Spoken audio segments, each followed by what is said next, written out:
Hello everyone, so with the ANAVEL banner being out, as you can see right around, where is it?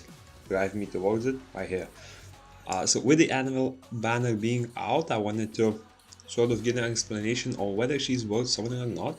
I will not answer the question outright with a yes or no, because this is a unit that has some controversial opinions, I would say, and I even asked my guildies about it, and especially the ANAVEL users, what they think about it.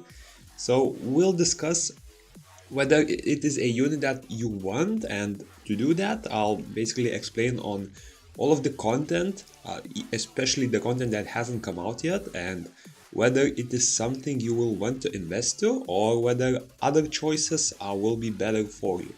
So let's jump into my server and we'll review all of that in a second.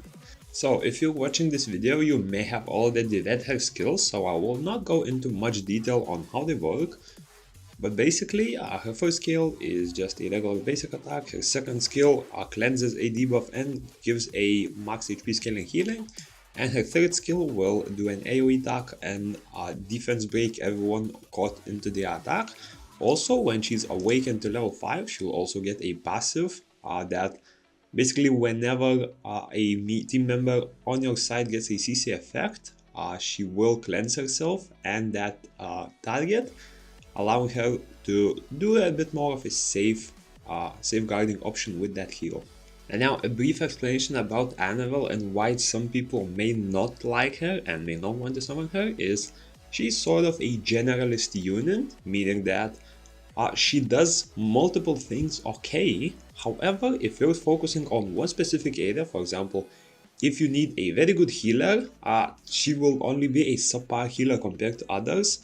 If you need a very good defense break, she will only be subpar compared to other units. So basically, if you're looking for a single target defense break, ANAVEL is good, but there's also units like the Dark Harpy Helia who will provide a way better damage setup in terms of debuffs. If you're looking for an AoE defense break, for example, units like the Water Pirate Captain will simply be able to provide a bit of a better defense break, especially since he also provides attack buff to your whole team.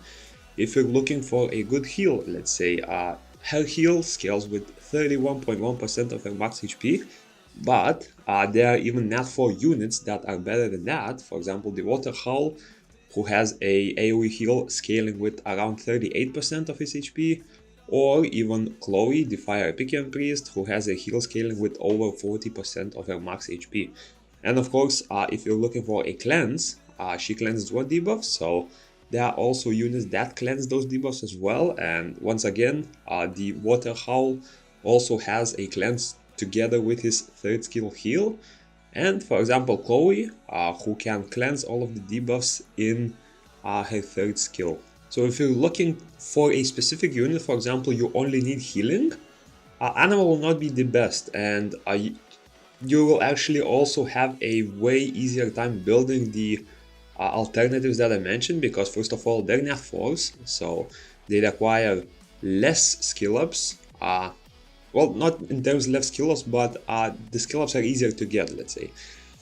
Second point is, first of all, nat 4 costs for awakening are way lower compared to nat 5s, and you actually are able to awaken way higher than you would with nat 5s, especially since nat 5s need a lot of dupe pieces for it, and nat 4s only need dupe pieces for level 14 and 15 awakening. So if you're looking for a specific defense breaker, a specific single target defense breaker, a specific healer, a specific cleanser, she's not the best option. But if you need both of those in your team, for example, your team requires a healer and a defense breaker, ANAVEL is pretty much the best that there is. And yeah, so with that in mind, I'll now show you which content ANAVEL is actually good in, and for example, which content she's amazing with, which content you can make her work, but she will not be that great. And yeah, so let's jump into that. Oh, and I want to mention this, that when checking the content, I will not mention most of the content that has already been released or is pretty easy to complete. So I will not mention Caiross dungeon, I will not mention Path of Growth, I will not mention Foggy Prison most likely, and I will not touch a lot on Trial for Ascensions, because this content can pretty easily be completed with a lot of the free-to-play units that you have already built, and in my opinion, it's not worth summoning a whole Nat 5 just to do, for example, stage 15 or a certain dungeon right here, as you kind of, with Nat 5s, you kind of want to invest them into the future, especially since if you're not summoning like thousands of mystical scrolls for ANAVEL, you will not be able to use it right away, and if you're only summoning one, there is a good chance that you'll have to wait for like a month before you can even use a Nat 5, due to the requirement of a lot of skill ups. So keep that in mind when summoning, that you're not summoning for now, you're summoning, for example, for a month from now. And you will need to keep this in mind when checking the content that is being released as well. Okay, so the first content where ANAVEL will be super useful is actually raids. These raids where she is useful at are not released on global yet. They will most likely be releasing in, I would say, 3 weeks? 3 weeks, maybe to a month, I would say, because first of all, you are most likely getting White Shadow Castle next week, especially if the global release follows the pattern of an A server release, and there will be another 2 weeks after for the Boiling Water Hall to be released. So for ANAVEL, she is not that amazing in White Shadow Castle, because in this dungeon you don't really need a lot of sustain, and especially if you're doing for a more damage oriented run, you will actually not need any sustain apart from some occasional busted shield at all, but more on this dungeon later. But for this one, this is where ANAVEL will become pretty useful. For this dungeon, the boss has a nasty passive of where he constantly applies damage over time to you, and that damage over time does like to stack quite a bit. It's not possible to cleanse it, however, it's not possible to cleanse it with a cleansing skill.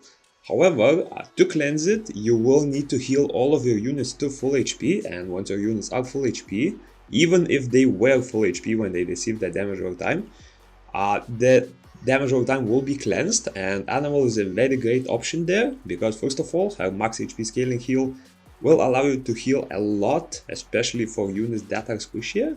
Second of all, in this boss, the boss usually likes to cleanse harmful effects several times in the fight, meaning that if you have an ANAVEL, you also have a backup option for that defense break, because once the boss cleanses the defense break, that defense break needs to be applied as soon as possible. Otherwise, if you do not do a certain amount of damage in a very short amount of time, you will be losing the run. So she will be an amazing option here for sort of a both healing purposes and defense break purposes.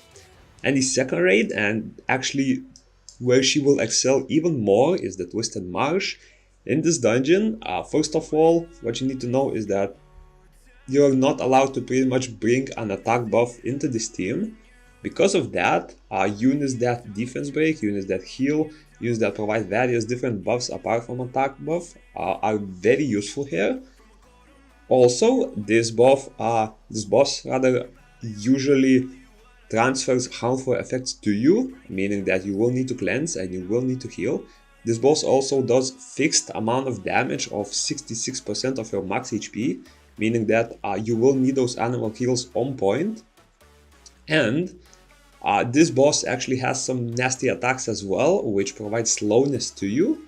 And during those attacks, you will also have to be dodging with your summoner, meaning that ANAVEL is extremely important for cleansing that slowness effect and allowing you to dodge the runs even easier. Now, the next content where she will be good is the arenas.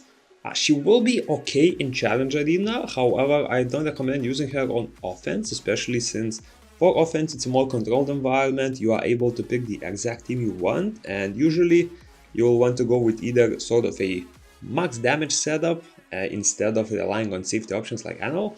However, she is a decent addition to your defense team, because those defense breaks that happen occasionally are very annoying, especially if the attacking opponent does not have a cleanse on him. Second of all, since her passive allows her to cleanse the CC effect if they receive one, And keep in mind, CC effects include stuff like Provoke, which if you're getting attacked by a cliff, will pretty much proc that passive. Due to that, she will be a very useful asset to the defense. However, of course, you don't want to summon a unit just for defense alone. And where she will be super good at is the Brawl Arena. And in Brawl Arena, in general, you want to be picking units that are generalists. And ANAVEL is one of those units because in Brawl Arena, the opponent always has a choice to ban one of your 4 units that you have picked. Meaning that, unlike in Challenge Arena, you are not able to pick the exact team you want. So if you brought a defense breaker, an attack buffer, and for example 2 nukers, that might work in Challenge Arena. In Brawl Arena, that will not work because a enemy can simply ban your attack defense breaker, defense breaker, or ban your attack buffer, and pretty much your comp will be ruined. So for Brawl Arena, usually you do want to be picking units that can hold on their own, and ANAVEL is one of those. She does not specify a specific area, but she does a lot on her own, meaning that she can both heal, she can cleanse your units, she can defense break enemies, and that will be way more used than a unit that specializes in a specific area only. So for Brawl Arena, she's an amazing pick. You may not use her up to the very top ranks, but trust me, she will help you, especially when starting out. And similar to Arena, in the battlefield, she will also be a great asset for it. In this mode, there are a lot of CC effects, meaning that your animal will be using her passive quite a lot, and with those constant cleanses coming in, you will be able to spam the heal and constantly keep healing not only yourself, but also your allies. And since this mode usually has very packed fights of even like 5v5, 7v7 or scenarios like that, having those AoE skills of both healing, cleansing and defense breaking will contribute greatly to the team.